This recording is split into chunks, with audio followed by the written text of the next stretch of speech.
Hello, everyone. This is Betsy Wurzel, your host of Chatting with Betsy on Pastoral Talk Radio Network, which is a subsidiary of Global Media Network, LLC. Our mantra is educate, enlighten, and entertain. The views of the guests may not represent those of the host of the station. Folks, I'm excited every time I do a show. And today, I am covering a topic that I've never discussed before with a guest. Have any of you ever been in a cult? Do you ever wonder what makes someone go into a cult? You're going to want to listen to my guest today. With me today is Christine Faour.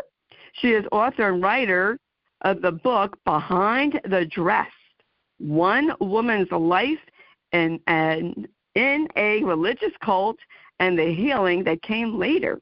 I can't wait to hear her. Welcome, Christine Faour, to Chatting with Betsy. Well, thank you so much. I'm really happy to be here, and thank you for having me, Betsy. This is great. Oh, you are welcome. It's my pleasure. Christine, I'm going to start you off with, it's very interesting, and your cover on the book with you with that long dress on is eye-catching. And I am familiar with cults, but you're the first guest that has actually been in one that I am interviewing. So that is, I'm thrilled about that, because sometimes really people do wonder, you know, how does someone get into a cult? Don't they know it's a cult? But sometimes they don't. But I will backtrack and ask you, what motivated you to write your book? Well, I spent many years in the Advanced Training Institute, which is like one of the names of the Institute in Basic Life Principles under Bill Gothard. And I was in that for about 20 years. And we homeschooled with the Advanced Training Institute for, 14 of those 20 years. And I got out of it when my husband left me. And, you know, that was sort of you don't do that when you're in this religious, hyper-religious, biblical organization. And so anyway, I floundered for a few years, and then I remarried. And then 10 years after I was out of the Advanced Training Institute, I started seeing things online about, Bill Gothard being brought up on charges, and this was a cult, and I'd never thought it was a cult before. So I started talking, because I always wondered, well, why do I think differently than everybody else? I just never really understood. You know, I had very strong opinions on certain things, and other people did not share my opinions. And so I learned to keep my mouth shut. But in 2014, there was a website that came up. It was called recoveringgrace.org, and it still exists. And on there, people were coming forward with their stories and their experiences under Bill Gothard at some of his training institutes. And all of a sudden, this thing that I had raised my children in for all those years was being called a cult. And I was gobsmacked, to tell you the truth, because while I was in it, we were taught all the hallmarks of a cult and why we weren't it. But we actually we fulfilled all the requirements of a cult from the secrecy right on down.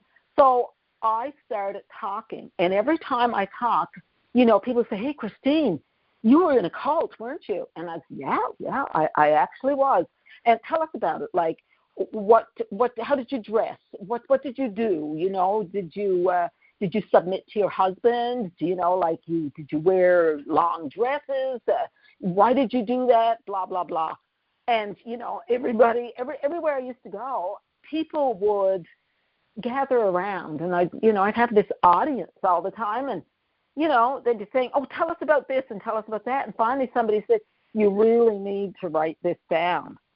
And, you know, that was back in 2014, and I was still very much under the the brainwashing of the cult. I was still afraid to speak. I had no voice. And I got into writing groups because I've always liked writing. I had, published a memoir cookbook a few years prior. And so I was into the writing groove. But, to write about my own life was something else. And so anyway, people just kept saying, you need to write this down. People need to read this. And so, it took me several years, actually, and a lot of encouragement from my writing group buddies. And finally, I got the book out, and I've never really looked back. And that was why I did it. And another thing, Betsy, is I feel like my story of my life in that cult, from the point of view of a wife and mother, is my legacy to my children. And they're so proud of me that I wrote that book and that I fessed up and said, what we did was wrong. What we were teaching the children was wrong. The way we raised them, it was wrong. And there's not that many parents who were involved in this particular cult, or any cult, I suppose, that would fess up to that. So I guess that's brave. More than answers your question. Yeah. That did answer it. That's a brave thing to do, because I just want to tell the audience, it's not easy to get out of a cult. It's not. I was not involved in a cult, but a guy that I used to date way back when in the 70s, we were in Bible college, which no longer exists, Tennessee Temple, and he was very smart, and he got involved in this cult, and it was a restaurant called the Yellow Deli. It was very cute in Chattanooga, probably not even there anymore, and they got college kids. And one time I went to one of their meetings. I said, I got to see what this is about. I told my roommate, I said, listen, I'm going to a meeting. If I don't come back, you get the police and look for me, because I don't trust them. And they are very, I could see where someone, especially a young college student, is very impressionable and looking to fit in, can easily be persuaded, to join this. And they work their people to exhaustion. This one girl that I knew, she was a beautiful girl. She looked haggard, drained. Yep. And they changed their names. And they had to, it's kind of like a communal type of situation of living. You'll pull all your resources together and you give to the commune, whatever, I called it a commune, but I don't know what they called it.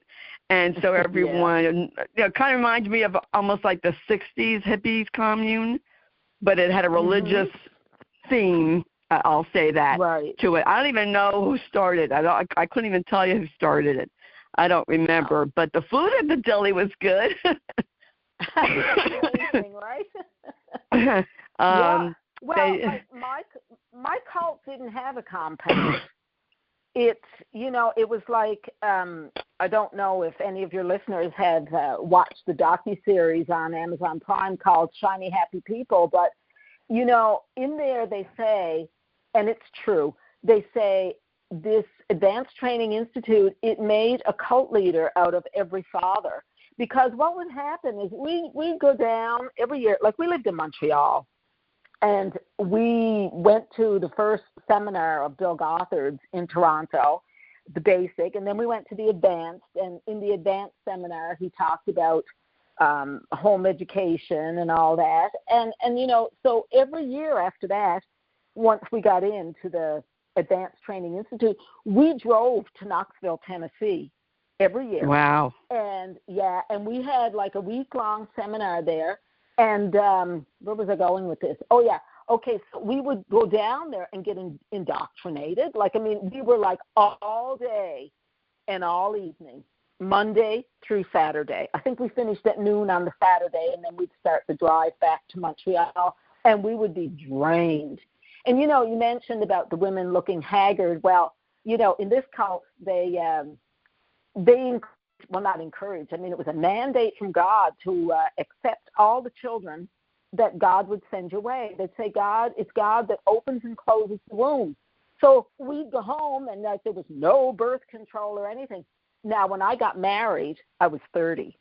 And I had, by the time I hit 40, I had 2 children. I was pregnant with my third, but I'd already had 2 miscarriages.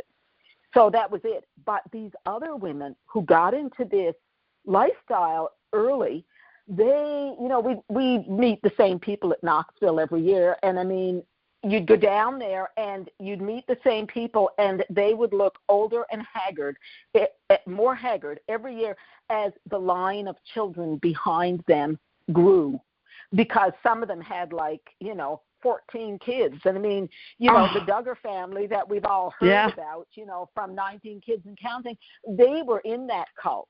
They were a poster family of that cult. Bring on the babies, and, the wives are submitted to the husbands, and the children stay home, especially the girls, until, until they're married off. They're under the authority of their father. And so there was no actual compound. The compound was our home. And so we would go to Knoxville, Tennessee every year. We'd learn all this stuff, and then we'd come back, and we were supposed to go into our churches and influence the people there. But, I mean, we were just weird. I mean, they thought we were nuts. And our kids were dressed, I had 3 sons, and they were always dressed in a white shirt and a navy tie and dress pants. The other youngsters in the church were dressed like kids. And, here was me in my long dresses and everything. And, by and by, we got a little too weird even for church. And there's a chapter in my book. It says, it's called "I'm Too Holy for My Church." And, it reminds you of the song by Right Said Fred, "I'm too holy for my car." Well, we were too holy for our church. So we started that house church thing. And, the isolation was complete. It was unreal. So. Wow. You know what, Christine? We have a lot in common. I had to tell the audience this. Folks, I went to Bill Gothard's seminar back in 1975. I had just graduated high school. And I went with a pastor's wife in a big red binder. I thought this guy was off the wall. I said, there's something off with this guy. And I didn't, it was very hard for me to be submissive, first of all. But I have been in churches, Christina, and I'm knocking churches, people, but I have been in churches where in my old church, a new pastor came, and he was almost cult-like. And you're talking about the white shirt, blue ties, yes. Dresses, long, his wife and daughter, the long dresses. And a matter of fact, you could tell me if this happened in your, I want to say a cult for lack of a better word. We had left the church. Well, my husband was sick, so we couldn't go. But my son was still going. And then he left to go to another church. And he sent someone a friend request. Would you believe this grown man in his 50s said to my son, "I can't be friends with you because the pastor looks at my friends list." What is this, Nazi Germany? Gosh. Oh, isn't that awful? I said, I'd be embarrassed. Yes. Yeah. Can you believe that? You're not embarrassed when you're in it, though, Betsy, because, for us, you'll laugh at this. We used to go into the church when we were still in a church. We'd go into the church late because all the music that was played before the actual sermon, well, it was rock music. We weren't allowed to listen to rock music because it was from the devil. And even Christian rock, if it had a rock beat, and everything except hymns and marches have a rock beat, right? we weren't supposed to listen to it. So we would arrive late, and then the pastor would get mad at us. You're disrupting the service and all that type of thing. So we would arrive on time after a while. And then when the music would start, we'd parade out of the church. And then, you know, when the music was finished, we'd parade back into the church for the sermon. And so, you know, like one ATI student, she had written an anonymous blog about this. And she said, it's a real testament to God's greatness to see this suit and floral jumper-clad family parading in and out of the sanctuary of the church to avoid the backbeat in the rock music. Like, seriously? And, I mean, we weren't allowed. And so, you know, we followed these insidious rules. But, you know, at the same time, we really thought we were God's cream of the crop. And as much as other people looked at us thinking, oh, you poor, pathetic family, we looked at them and we thought, oh, you poor, pathetic people, you're going straight to hell, but we're not. We're God's cream of the crop. And, like, that's the kind of thoughts that we had. And, I mean, like, yeah. How terrible is that? How prideful is it, you know? I get that because the church that, you know, I loved that I went to was taken over by another pastor. He sounds like a cult. Like, really, you know, you can only talk to only people in church. My husband had early onset Alzheimer's, Christine. Oh, no. And so, you know, Matt taught Sunday school for over 20 years. He was a deacon, a trustee. But because he was sick and he couldn't go, we were shunned.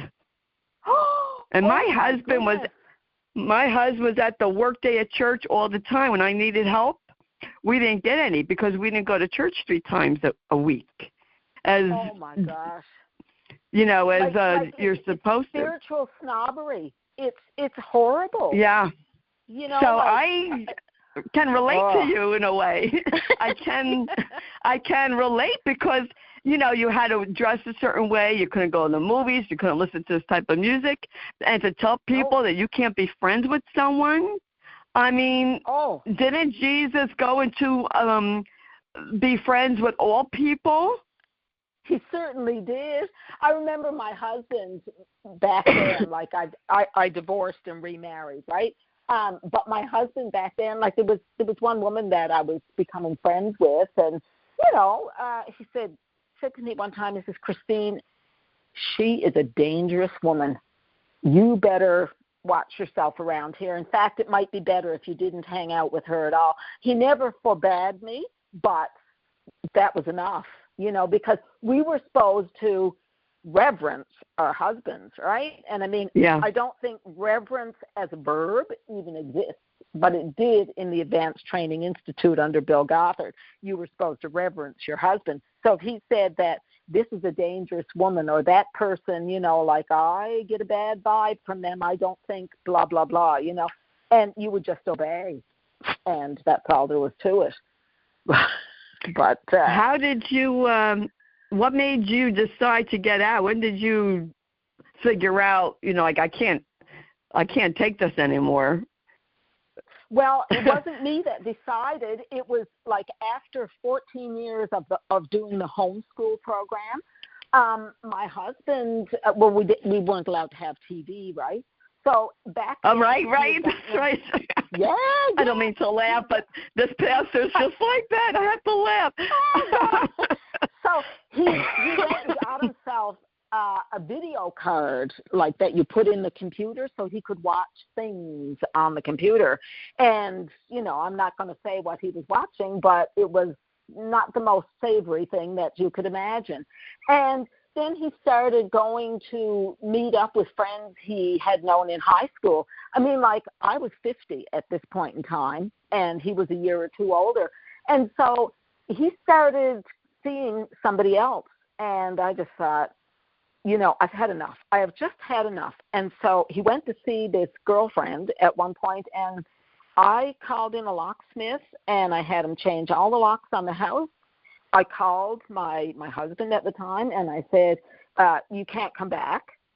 your things will be waiting for you out on the grass. And I told the children I told the children what was going on. And so, the thing was, like, my two older boys at that point in time were finished high school. Like, I homeschooled them right through to the last year, and then they went to Christian school to get their high school diploma. And at the time of my husband's affair, my oldest one was in university, and the next one was in Cégep, which is like a junior college type of thing, because we were in Quebec, right? And and my youngest, though, was just going into grade 5. And, I just thought, this crazy life is going to end now. And I put my little guy in school, and it was a really tough go. We were in Quebec, and he didn't speak French, and half of his schooling was done in French, and it was the most frustrating few years imaginable, and because he didn't understand. And so anyway, effectively, when my husband left, we were out of the cult, like, per se. We weren't paying to be in it every year, but that kind of brainwashing doesn't go away just because your husband left you. So The brainwashing was still there. So, like, I'd always say, well, my body wasn't in the cult anymore, but my mind was. And so up to that time, I was wearing dresses exclusively, and like anybody who cares to check out, the cover of my book on Amazon, that cover, that's how I looked. Denim jumpers, dressed up to the neck, down to the ankles, down to the wrist. Yes. And yep. That dress hid the shape of my body and every woman's body. We were not allowed to let the shape of our body show. And the smile is as phony as a $3 bill. It hid everything that was going on in my head, right? So one person said to me, like, they read my book, and, it was a childhood friend from when I grew up in Newfoundland. And he said, I was reading your book. He says, I always wondered what happened to you, because you just went off the radar completely. And, he says, I look at the picture on the front of the book, and he says, that's not you. He said, the picture on the back of the book, I have my author picture on the back. But, when did I get out of the cult? Well, really, I think that it was probably 10 years after I was out of it that I really got out of it, when I realized that it was a cult and a lot of the teaching was wrong. And I had been brainwashed, and I had, I drank the Kool-Aid literally.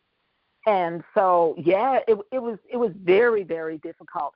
Like, the first time I wore pants, I hadn't worn pants in ages. You should have seen the bathing suit I had. It was 3 pieces, but it was disgusting. And, but, I didn't know how to dress myself, just to look like a normal human being. And yeah, I didn't know music. I didn't know anything. And so it was a whole learning process. And every time I put on a pair of pants for the first few years, I felt like I was going straight to hell, or I was going to get raped, one or the other, But it was tough. So that's basically like how I got out, like I physically got out of it when he left me, but it was many years later when I realized it was a cult and that I believed all this wrong teaching that I guess my mind got fully out of it. And at that point in time, I started to have a really hard time to go to church because I didn't know what to believe anymore. Well, that's understandable. Yeah. Right. Yeah. I mean, that's like, I can understand that, because if you've been in such a strict, very strict environment, and I know the environment you're talking about. I know firsthand exactly what you're talking about, and it's tough, to break out of that. And, people, they don't understand, like, when you're taught that over and over again, and then, I have seen people from, that's like a cult-like atmosphere in this church I was talking about. They look their nose down at me, They didn't even. Oh, yeah. Yeah, they didn't even call to see how Matt was doing. Like, I mean, and that's the first thing as a Christian that you're supposed to do is take care of the people around you. You're supposed to help them. And, sick and the elderly. You don't shun them. Dear God, like it's terrible.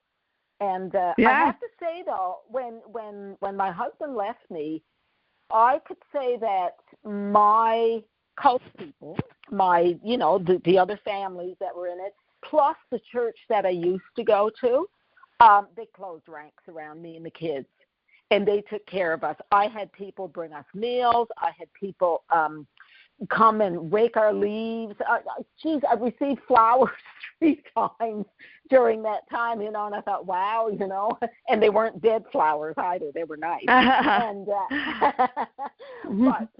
and I even had people ask me if I needed money. And wow. I did not, but like they asked because this and these were people who were from the church that we had left when we started the house church, and I went back there, and they welcomed me and the children with open arms. So no, we didn't experience that what you experienced. Oh well, that's good. Well, you didn't. How's your sons? How do they adjust from being homeschooled to? It has to be tough because they're more isolated.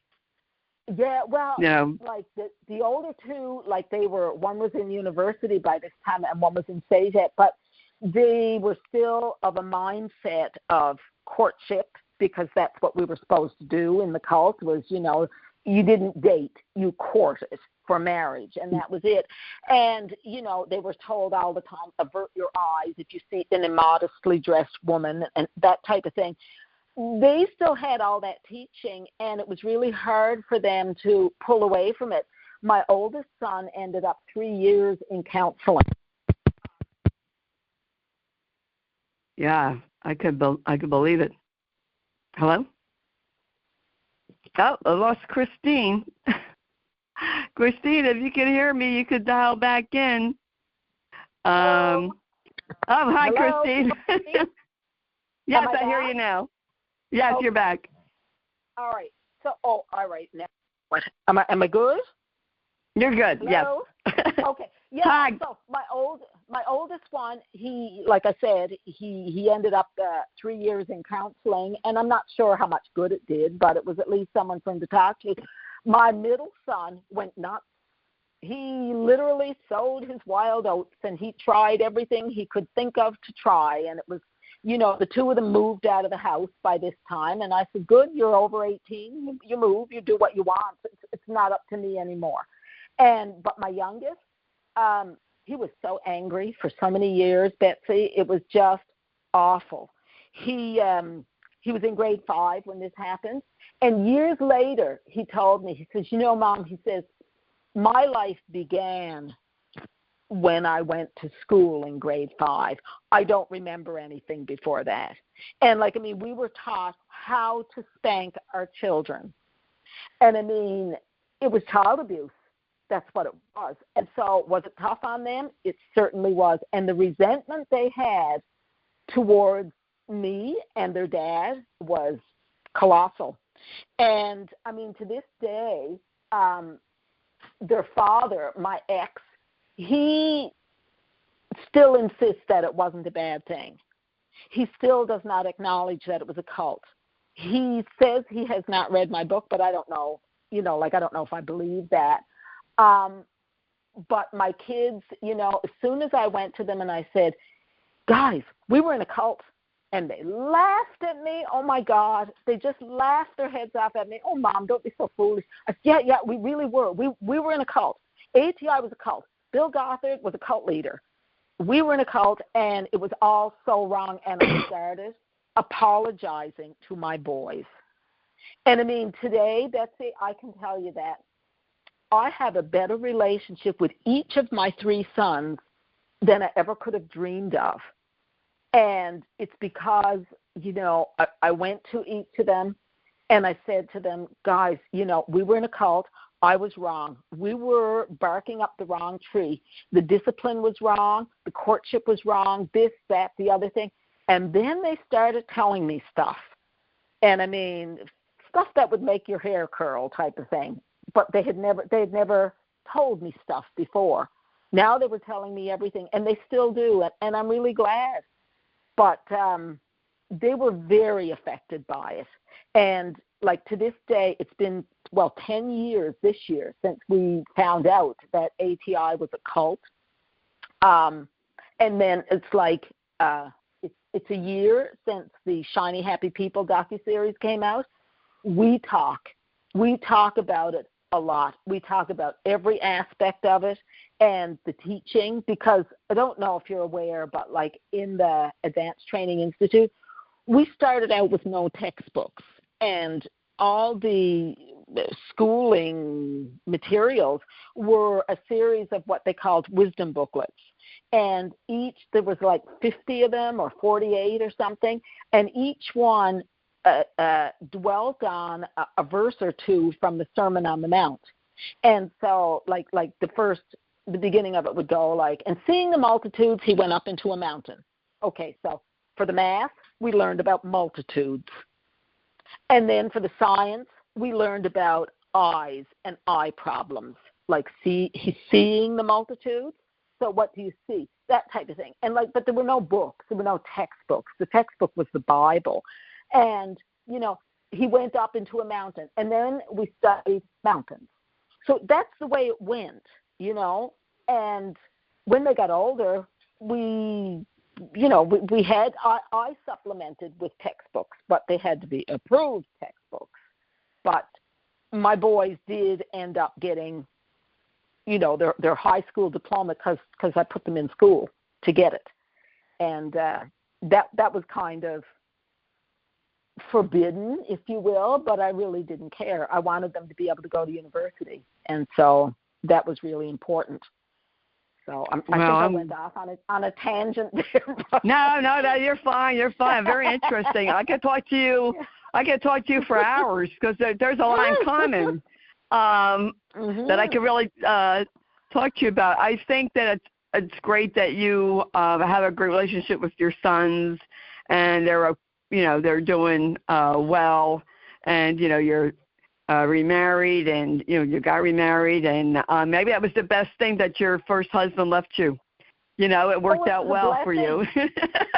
It was a blessing. It worked out well. It was the most horrible thing imaginable, because I felt like when I'd walk out of the house, I thought I had a big banner on my forehead that said "bad wife, shame," because if something happened bad in your marriage, it was your fault. It was always the woman's fault. Yes. Did you get that? Oh, my goodness. Yes. This one pastor, yes. Yes, this one pastor, absolutely. Well, I tell in my book one time about we were, people took pity on us, when it was just me and the 3 kids left. And, shortly after my husband left, this other ATI family invited us for a meal. And, all of a sudden I was nobody. Like before, we used to have all these great conversations and all that type of thing. And now the conversation swirled around me and I was nobody. And, it must have shown because, I couldn't wait to get out of there. And so, anyway, the wife, of her family that we were at, she, I'll never forget it. She took me by the shoulders. She took me aside and she said, "Christine, I don't care what he told you." He said, "This is not your fault. This is not your fault." She said, "Please understand it. It's not your fault. It doesn't matter what he said," because he said it was my fault, right? And, that was the thing that comforted me more than anything. And to this day, I have said those words to other people. It's not your fault. You don't need to go around living in guilt and shame because there's nothing you could have done to prevent that. It was like a tsunami. He was going, and that was all there was to it. And there was nothing I could have done. But in the cult, we were taught that, if your husband's upset, it's your fault. If he leaves you, it's your fault. If he goes drinking, it's your fault because you weren't, fill in the blank, doing your wifely duty. You weren't keeping a house the way it was supposed to be. You weren't, looking really beautiful in the morning with your hair done, makeup on. I've heard that I took a courtship and marriage course in this Bible college, and it was like, you look good for your husband when they leave in the morning. You're supposed to be all made up so they don't go looking for someone else. Well, excuse me, but if you're a Christian guy, should you be looking for someone else if I'm in my pajamas? That's ridiculous. Right. And how superficial is that? Very. There was a scripture they used to throw in our face all the time, and it was like, man looks on the outward appearance, but God looks at the heart. But they never followed that scripture because the outward appearance was all that counted. The outward appearance was what you see on the front cover of my book. That was my outward appearance. But my heart was dead underneath that denim jumper, It was... Yeah. Wow. What a story. You could dress yourself up as nice as you want in your makeup and this and that. It's sort of like a 1950s wife, right? Yes. Yeah, exactly. Yeah. I mean, oh my God, I could talk to you for like another 2 hours, and because there's just so much that is so similar in my life. Yeah, you can relate. Absolutely. I can relate, and being told that it's your fault because your husband beats you or cheats on you is so unrealistic. And I have talked to women who, not in a cult, but who have been abused, and they went to their clergy for help, and they're told it's your fault or stay with them. Are you nuts? You can win them over for Christ, but where do people get that kind of thinking? Like, that is so insane and so detrimental. I have a friend whose husband was beating and beating and beating her, and she would go to church every Sunday, and she'd have turtlenecks and long sleeves to cover the bruises. And she went to the officials of the church, and she wasn't in any cult, but it was a Pentecostal church, and they told her, oh no, you can't leave, and so on and so forth. It wasn't until he violated her daughter, who wasn't his daughter, that finally she got rid of him. And then I think the church stayed with her, though. They did not shun her at all, because what she and her daughter had gone through was absolutely horrible. But does it take that before the church will say, oh my goodness, you were right, there's something wrong with him, or whatever, Yeah. But there's wow. I would I'll tell you, folks, you got to read this book. Christine's last name, I want to spell it for you. It's Faour, Faour. Christine, where can people buy your incredible book, Behind the Dress, One Woman's Life in a Religious Cult and the Healing That Came Later? Where can they purchase that book? Well, on all the Amazon platforms, like on Amazon anywhere in the world, and like Barnes & Noble, Indigo, all these booksellers online, all the online booksellers, you can find it. And, so that's basically it. It was self-published through Amazon, so that's where it is, And where can people get in touch with you or connect with you and look at your work? And Okay, well, I'm on Instagram, and it's just my name, Christine Faour. And on Facebook, I have my personal account, but I also have my author account, and it's Christine Faour Author. Yeah, we'll get that one. Yeah. Yeah. Wow. I so enjoyed talking to you, Christine, and this is great. I would love for you to come back again because there's so much to talk about. Like, people don't even understand. Unless you're in it or have witnessed it. I have witnessed it, of what someone can do to infiltrate your mind and, like, brain control and mind control. And it's really... It is. It's a difficult thing to see and to say, you know what, maybe I should back out of this. I'm losing myself. Exactly. Yeah. Losing my kids. And, folks, I don't want, people to take me the wrong way. There's great churches, places of worship. I'm not knocking any religion whatsoever. No. There's good and bad in every ethnic, every religion. You have your fanaticals, right? And everything.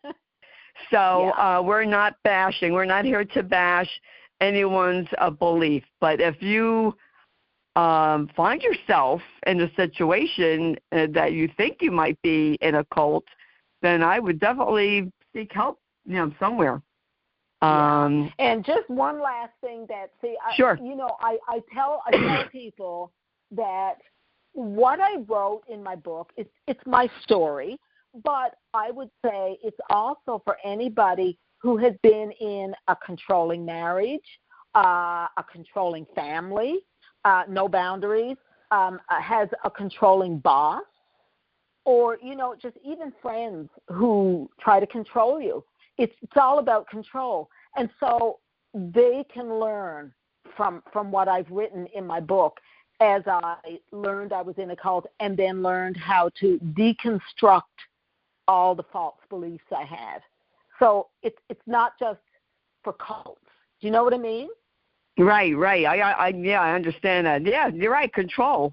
And that is a great thing to know. This book is for more than just if you're in a cult, but it's all about control. Especially, if you're in a relationship where a guy or a woman likes to control you, that's a form of brainwashing. Being in an abusive relationship, being told you're no good or everything's your fault. There's plenty of relationships like that, plenty of families like that. So that's definitely good to know. Excuse me, everyone. Well, thank you, Christine, for joining me today and sharing your story and writing your book.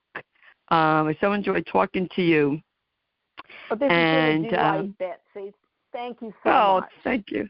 Oh, you're welcome. My pleasure. And, folks, you can find out all the information about Christine Faour and the blog that Jeannie White, who's the station manager, writes.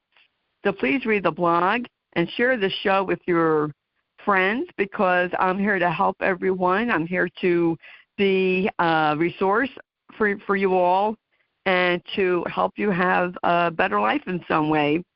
And if you might have experienced what Christine experienced, I sort of did, and so I can very much relate. And that's why I wanted Christine on the show. It's like, I got so much in common with Christine. And I just want to thank everyone for listening. If you don't already subscribe to Chatting with Betsy, I don't know what you're waiting for. I have a phenomenal guest. I'm on Spotify, Spreaker, iHeart, Amazon Music, which is all free. And I want to thank Lillian Caldwell, who's the CEO of Passion World Talk Radio Network, who makes this all possible. And if you want to follow me, I'm on Facebook, Betsy E. Wurzel, Wurzel. And if you know anyone who is a caregiver, if you're a caregiver, I have a support group, #Kick Alzheimer's S Movement. And as I always say at the end of my show, in a world where you can be anything, please be kind, shine your light bright, because we need it now more than ever before. This is Betsy Wurzel, your host of Chatting with Betsy on Passionate World Talk Radio Network. a subsidiary of Global Media Network, LLC. Chat with you later. Bye-bye now.